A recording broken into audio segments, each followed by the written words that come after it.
मंडप भी हम लोगों ने यहीं शूट किया था, आजमगढ़ में ही, और वो भी बहुत अच्छी फिल्म बनी है, बहुत बढ़िया फिल्म बनी है, लोगों को बहुत पसंद आने वाली है।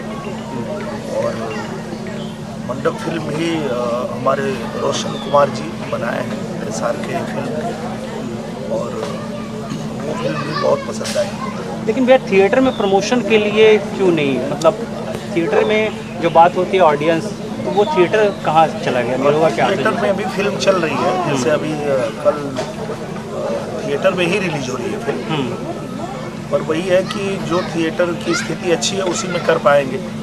कोविड के दौरान जिसका रख रखाव नहीं हो पाया, जो थिएटर ऐसी स्थिति में नहीं है कि जहाँ लोग बैठ के फिल्म देख सकें, क्योंकि देखिए आज के समय में सबके घर में AC है, सबके घर में कूलर है, पंखा है, तो कोई ऐसी जगह जहाँ पे कि वो जा करके और अच्छे से बैठ के फिल्म ना देख सके तो लोग नहीं जाए। तो उसके लिए थिएटर वालों को भी ये करना पड़ेगा कि अपने थिएटर की स्थिति को सुधारें, तो ऑटोमेटिकली पब्लिक तो जाना ही चाहती है।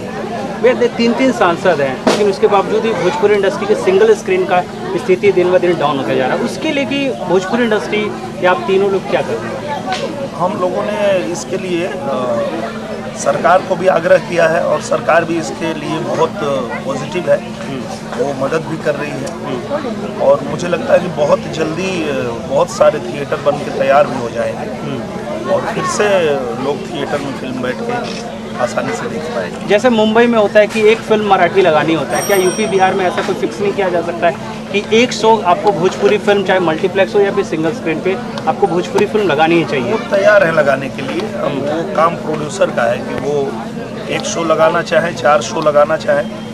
अगर मुंबई में भी फिल्म लगाते हैं तो उनको थिएटर तो बुक करना ही पड़ता है जी।